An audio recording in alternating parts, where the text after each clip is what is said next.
नमस्ते दोस्तों, स्वागत है आप सबका स्पेशल ब्लॉग में। मैं हूं तो पूजा, स्वागत करते हैं आप सभी के मेरे चैनल पर। तो दोस्तों कैसे हो? उम्मीद करते हैं सभी अच्छे होंगे और मैं ठीक हूं। बस मेरा मन बहुत ही ज़्यादा ख़राब हो रही है क्योंकि मम्मी है ना 2 दिन रह के गई है। वो इतने लंबे समय के लिए आती नहीं है, हर बार है ना सुबह आती है शाम को चल जाती है। इस बार रह के गई है ना, तो मेरा घर थोड़ा सा भरा हुआ था। जैसे मम्मी चली गई ना तो ऐसा लग रहा है कि पूरा घर है ना सूना सा हो गया।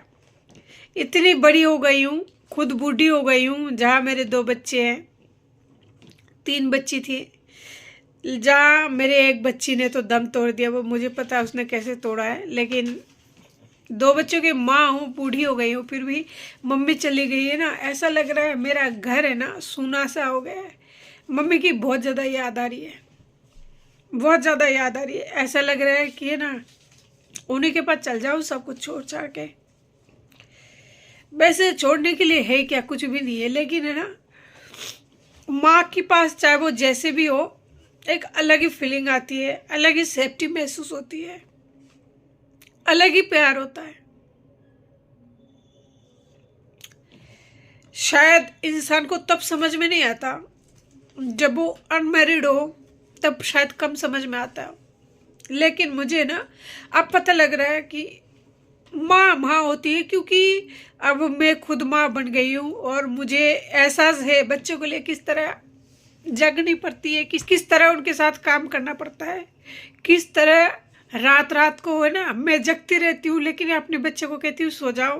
अपने बच्चे को टाइम से खाना देना होता है, टाइम से सब कुछ कराना होता है, और खुद का सोने का पता नहीं रहता, कुछ करने का पता नहीं रहता। तब फिर याद आती है कि ना शायद मेरे माँ ने भी ऐसी की होगी ना।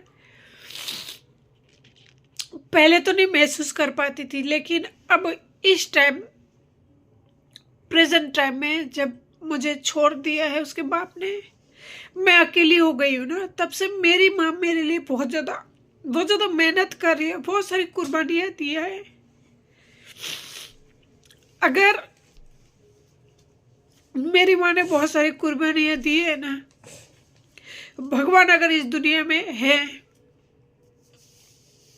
तो जो भी मेरे पति ने उनका मिसयूज किया है, उनके अकाउंट से जो भी सारा कमाई पैसा सब कुछ था, मेरे पति ने सब कुछ बर्बाद किया है ना, तो एक ना एक दिन जो गलत करता है उनके साथ जरूर जरूर उस चीज का कुछ ना कुछ तो होगा। बस मेरी परेशानी इतनी सी है कि मम्मी 2 बच्चे को नहीं संभाल पाती है, लेकिन ऐसी बात नहीं है कि मैं बैठी रहूंगी। मैं बैठी नहीं रहूंगी, मेरी मजबूरी है। थोड़ा सा मजबूरी ये है कि मेरा छोटू बहुत छोटा है, दोनों बच्चे को लेकर मैं कुछ नहीं कर पा रही हूँ। मेरा दिल बहुत तड़पता है, बहुत तड़पता है। मुझे एहसास है, बहुत कुछ एहसास है। मैं मजबूर हूँ इस टाइम। एहसास है मुझे खुद को कुछ करना है। बुजुर्ग माँ है, मुझे एहसास है इस बात का कि अगर मेरा पति मेरे साथ होता तो आज मेरी माँ यहाँ नहीं होती, वो बंगाल चली गई होती अपने कल्चरों के बीच। क्योंकि उनको आए हुए लगभग 20-25 साल से ज़्यादा हो चुका है, ज़्यादा ही हो चुका है। वो अब गांव जाना चाहती है, अपने गांव को मिस करती है, परेशान होती है, तड़पती है, लेकिन मुझे अकेले छोड़कर 2 बच्चों के साथ में नहीं जा पाती है। वो मेरी माँ की मजबूरी बन गई हूँ मैं।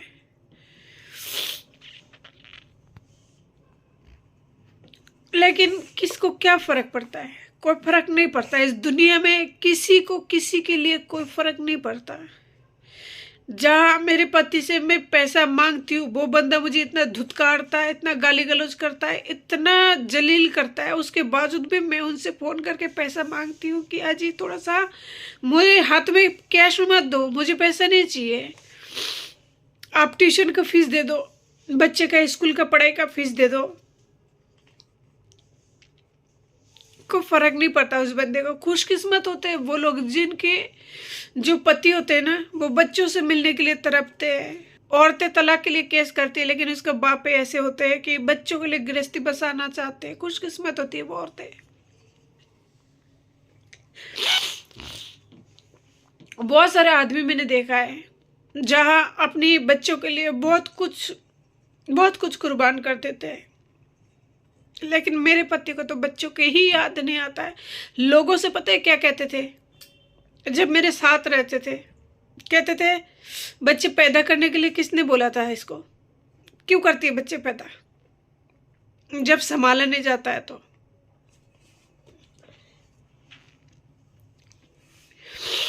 और आप लोगों का जो भी कमेंट्स आएगा ना, भले टाइम लग जाए, मैं रिप्लाई ज़रूर करूँगी। आप लोग ये मत सोचना कि मैं रिप्लाई नहीं करती हूँ, मैं करूँगी। टाइम लगेगा, आप लोग नहीं मानेंगे। मेरी इस टाइम जो हालत है ना, दिन और रात कम पड़ जाता है। सुबह उठती तो पता नहीं लगता दिन कब खत्म हो जाता है, शाम को 10-11 कब बज जाता है पता नहीं लगता। 11-12 बजे तक तो बच्चे नहीं सुलटते। उसके बाद में सारा रात फिर मुझे, आप लोग जानते होंगे जो लोग रेगुलर वीडियो देखते हैं, सारा रात मेरा उसमें लग जाता है। मुझे नहीं पता मेरी इस काम का कोई फ्यूचर है कि नहीं, लेकिन बस कर रही हूँ एक कोशिश।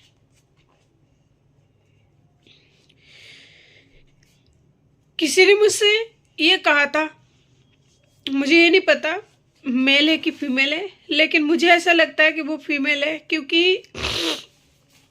एक औरत ही इस तरह से समझा सकते हैं, क्योंकि औरत का दिल बहुत बड़ा होता है। वो हर चीज़ को माफ़ कर देते हैं अपने बच्चों के लिए। किसी ने मुझसे ये कहा था कि आपका जो पति ने शादी की है ना, उस औरत को एक्सेप्ट कर लो। तो जी मैं आपको बता दूं जानकारी के लिए, मैं उस बंदे को अगर एक्सेप्ट करती हूँ उस औरत को, तो क्या वो मुझे एक्सेप्ट करेगी? नहीं करेगी। अगर वो मुझे एक्सेप्ट करती ना, तो वह ऐसा गलती नहीं करती। पहली बात तो 50-55 साल की औरत है, वो बूढ़ी है, अम्मा है। वो अम्मा मेरे माँ की उम्र के है। मैं उनका फोटो नहीं दिखा सकती, क्योंकि किसी भी औरत का सोशल मीडिया पर आप नहीं दिखा सकते हो, लेकिन ज़रूरत अगर पड़ी ना कभी तो मैं ज़रूर दिखाऊंगी, ठीक है? लेकिन नहीं दिखा सकते।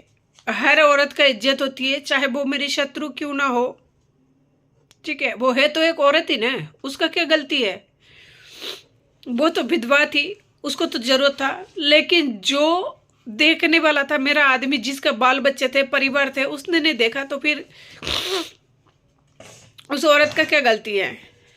जब मैं 3 महीने का प्रेग्नेंट थी ना, मेरा सोनू जब 3 महीने का मेरे पेट में था, उस टाइम मैं जॉब करती थी कंपनियों में। 4 महीने तक भी मैं जॉब करती रही, लेकिन बीच में सीढ़ियाँ चढ़ने की वजह से मुझे कुछ ऐसी परेशानी हो गई, जहाँ पे मुझे जयपुरिया हॉस्पिटल, बहुत बड़ी हॉस्पिटल है, वहाँ पे बोल दिया गया कि आपको 9 महीने बेड रेस्ट करना पड़ेगा अगर आपको बच्चे चाहिए तो। और मेरी शादी को काफ़ी साल हो चुका था, मैंने बच्चा नहीं किया था, क्योंकि मेरे पति ने कभी बोला नहीं था कि हमें बच्चा चाहिए या फिर कुछ आगे बढ़ना है, कुछ कोई बोला नहीं था। मैंने भी उनको कुछ नहीं बोला था। फाइनली मैं प्रेग्नेंट होती हूँ। जब 3-4 महीने का मेरा बच्चा होता है, मुझे प्रेगनेंसी की वजह से बेड रेस्ट बोल दिया जाता है, जहाँ मैं 9 महीने तक बेड रेस्ट पर रहती हूँ। औरतें अगर घर पे रहती है ना, बोल तो देते हैं बेड रेस्ट के लिए, लेकिन वो वैसे रहती नहीं है 24 घंटे बेड पर, चाहे जैसे भी कंडीशन हो। तब मुझे पता लगा कि मेरे पति का उस औरत के साथ में ऐसे अफेयर चल रहा है। मैंने उनको बहुत समझाया, बोला। लॉकडाउन में वो बंदा मुझे बोला, जब छुट्टियाँ पड़ गई, कहीं आ नहीं सकते, जा नहीं सकते, तब उस बंदे का फ़ोन वगैरह 24 घंटा घर पे रहने लग गए मेरे पास में। तो उस बंदे ने मुझे बोला कि अगर लॉकडाउन नहीं होता ना, तो मैं तुम लोगों को छोड़ के चली जाती। तब सोनू हो चुका था मेरा, शायद 5-6 महीने का होगा छोरा गोद में, और दोबारा से मैं प्रेग्नेंट थी, और उस टाइम मेरे पेट में मेरी लड़की थी। तो एक दिन वो रसोई में चाय बना रहे थे, तो चाय बनाते बनाते मैं बोल रहा है कि मैं ना 24 घंटा कमरे में बंद होके ना पागल सा हो जाता हूँ, मेरे दिमाग बहुत आउट हो रहा है, इस लॉकडाउन बहुत गलत है। तो मैं बोली इतना क्यों मतलब हाइपर हो रहे हो? सब कुछ ठीक है, घर में बैठे हो, थोड़ी देर रेस्ट कर लो, मैं हूँ, बच्चा है छोटा सा, उसके साथ टाइम स्पेंड करो ना, अच्छा लगेगा। कहता नहीं। मतलब क्यों, ऐसे भी क्या बात है, बाहर गर्लफ्रेंड वर्लफ्रेंड है क्या? तो मुझे तो पता ही था है। तो कहता है गर्लफ्रेंड का तो क्या बताऊं तुझे, लेकिन हाँ इतना जरूर है कि अगर लॉकडाउन नहीं होता तो मैं तुम लोगों को छोड़ के अब तक जा चुका होता। तो मैंने कहा आपको बच्चे प्रति भी दया नहीं आता। देखो सोनू कितना मासूम है, उस टाइम वो 6 महीने का 6-7 महीने का था, इतना गया था। तो मैं बोली कि देखो इतना मासूम बच्चा है, उसको आप छोड़ के जा सकते हो क्या? दया नहीं आएगा आपको, याद नहीं आएगी? कहता नहीं बिल्कुल ही याद नहीं आएगा। तो मुझे लगा उस टाइम वो मजाक कर रहा है, ठीक है, मुझे लगा वो फाइनली मजाक कर रहा है कि कोई इंसान बच्चे को, और बच्चे के सामने खड़े होकर कोई ऐसे कैसे बोल सकता है। मुझे यकीन ही नहीं हुआ, हकीकत कहूं तो आप लोगों से सच में नहीं हुआ। मैं बच्चे की कसम खा के कह रही हूं, सच में नहीं हुआ मुझे। इतने दिन तक मैं उस औरत को बर्दाश्त ही कर रही थी। मुझे पता था उस वो औरत कहाँ करती है, आज भी मुझे पता है वो कहाँ रहती है, कैसी है, मेरे पास उसका फोटो है। जब कोर्ट कचहरी में जाते हैं ना, तो इंसान का अगर फोन नंबर होता है ना, तो उसका भी डिटेल दिया जाता है, उसका भी डिटेल निकाली जाती है फोन नंबर की, और जो भी कुछ होता है ना वहाँ पे प्रूफ मांगते हैं। तो मेरे पास उस औरत का फोटो है। उसका 27 साल का तो छोटा लड़का है, छोटा लड़का का उम्र 27 साल है। जहां वो काम करती थी वहां पे पूरा डिपार्टमेंट उनको जानते हैं, मेरे पति को जानते हैं, पूरा डिपार्टमेंट। मैं सबको जानती हूँ, लेकिन मैं ना अपने दोनों बच्चों के जान जोखिम में डालकर नहीं जाऊंगी उस औरत के पीछे, क्योंकि वो कहते हैं ना जब खुद का ही सिक्का खोटा हो तो दूसरे के पीछे भगने से क्या होगा, कुछ नहीं होने वाला। अगर मेरा आदमी सही होता, मुझे अगर उसको अगर मुझसे प्यार नहीं है, ठीक है, बच्चों से अगर प्यार होता ना तो वो कभी ऐसा कदम उठाता ही नहीं। और मैं आपको बता दूं, मैंने उस औरत को जानते हुए भी इतने साल निभाया। 7 साल से मेरे पति घर पे खर्चा देना बंद कर दिया। मैं जब जॉब करती थी तो अपने पैसे से घर चलाती थी, और आज मैं जॉब नहीं करती हूं तो मेरी माँ मेरा घर चला रहा है। मेरी माँ ने बहुत बुरी किस्मत पाई है, क्योंकि जब मेरी माँ की कोख से मैं जन्म ली बेटी होकर, तो उन्हें गांव से ही निकाल दिया गया, क्योंकि बेटी हुई इसलिए। मेरी पापा मतलब ये सब इस माइंड के थे, बेटी हुई ना तो इसलिए उन्होंने दूसरे शादी करवा दी है मेरे पापा के। मेरी बुआ ने करवाई है शादी, वंश बनाना है, ज्यादा संपत्ति कौन खाएंगे, बारिश चाहिए। तो फिर मेरी माँ जयपुर में आके सेट हो गई और दूसरे के घर काम करके दोनों बहनों को पाला। पूरे रीति रिवाज से मेरी बहन की शादी कराई, जिसमें बहुत सारे खर्चा जो भी माँ के पास जमा पूंजी था सब खत्म हो गया। मेरी जब बारी आई तो उसमें भी पूरा लुटा दिया। थोड़ा बहुत जो अकाउंट में बचा था तो मेरी माँ ने मेरे पास एटीएम वगैरह दे रखा था, बोला कि तू ये ले ले, तुझे अगर जरूरत पड़े तो निकाल लेना। मेरा पति कब निकाल लेते थे पैसा, एटीएम मेरे पास था। मैं पढ़ी लिखी नहीं हूं, 10वीं तक पढ़ी हूं, तो एटीएम कार्ड मेरे पास था। पासपोर्ट जो है ना एटीएम कार्ड का 4 वो मेरे पास था। लेकिन वो कैसे पैसा निकाल लेते थे, वो अकाउंटेंट है, ठीक है, कैसे निकाल लेते मुझे पता ही नहीं लगता। पता इसलिए लग जाता था मुझे कि फोन नंबर दिया हुआ था मेरा मम्मी के बैंक में, तो मेरे पास मैसेज आता था कि आपके बैंक से इतना अकाउंट कट गया पैसा। तब मैं उनको फोन करती थी, वो तब भी मना करते थे कि मैंने नहीं निकाला है। अब मेरे पास प्रूफ है, जैसे कि मैंने आपको बताया ना कोर्ट कचहरी में जाते हैं तो प्रूफ देना पड़ता है। तो वो जो पासबुक होता है ना, उसमें कौन सा पेट्रोल पंप से बंदे ने पेट्रोल भराया है, पेट्रोल पंप का नाम आ जाता है, एरिया आ जाता है, नाम आ जाता है फलाना एटीएम से। तो उसे वो मतलब निकाल लेते हैं, वो सब वकील और पुलिस जो होता है ना उनको सब कुछ आता है, वो लोग निकाल लेते हैं। तो बचा कुछ पूंजी मेरी माँ की मैंने इस आदमी की वजह से पूरा मेरे घर चलाने में कर दिया, और मेरी माँ को पता है ये सब बातें।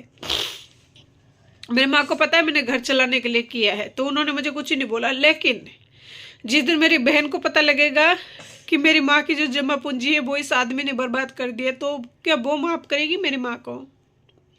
नहीं करेगी। पैसे के लिए कोई किसी को माफ़ नहीं करता, वो नहीं करेगी मेरी माँ को माफ़। हर इंसान में दया भाव नहीं होता, करुणामय नहीं होता है हर इंसान। और रही बात मेरे आदमी की उसकी एक्सेप्ट करने की, मैं तो उसको एक्सेप्ट आज भी करती हूँ अपने बच्चों के लिए, पर क्या वो एक्सेप्ट करने के बाद, मुझे पता है वो मेरा हर वीडियो देखते हैं, मैं आज भी अगर उसको एक्सेप्ट करती हूँ तो क्या वो मेरे बच्चे का करेंगे कुछ? जैसे अगर रात बिरात मैं अकेली रहती हूँ, कोई भी बीमार हुआ, कोई भी परेशानी हुई, तो क्या वो ले जाएंगे डॉक्टर के पास? नहीं ले जाएंगे। अगर वो डॉक्टर के पास ले जाते ना तो मेरी लड़की ख़त्म नहीं होती। मुझे पता है मेरी लड़की कैसी मरी है। अगर मैं आज अकेले रहने के लिए तैयार हूँ, अकेले रह रही हूँ ना, तो उसके पीछे बहुत सारे जख्म होती है। जब जाके इंसान है ना अकेले रहने पर मजबूर हो जाती है, एक फैसला ले लेती है, क्योंकि वो टूट जाती है हर तरह से। और इतने सालों से मैं मैनेज और एक्सेप्ट ही कर रही थी उस औरत को, लेकिन फ़ायदा क्या हुआ? कुछ ही नहीं हुआ। मेरे बच्चे को जब वो छोड़ के गए, मेरा बच्चा हॉस्पिटल में एडमिट था, उसका भी प्रूफ मेरे पास है, क्योंकि कोर्ट में लगाना पड़ता है, देना पड़ता है वकील को, सब कुछ बिल होता है ना, बिल।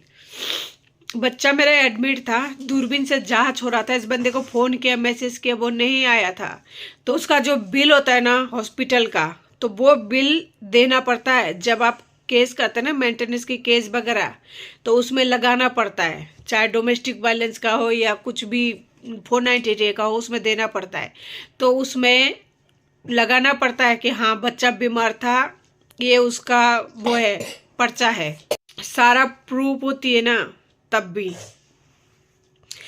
जिस इंसान के दिल में बच्चे के लिए ममता नहीं होता ना, चाहे आप उसके लिए कुछ भी एक्सेप्ट कर लो, कुछ भी कोशिश कर लो, वो कभी वापस नहीं लौटते, और जाने वाला तो कभी नहीं लौटते। और उस बंदे को बुलाना, मेरे पास रखना सबसे बड़ा मुसीबत। मेरे गले में फंदा टाक के कभी न कभी चला जाएगा।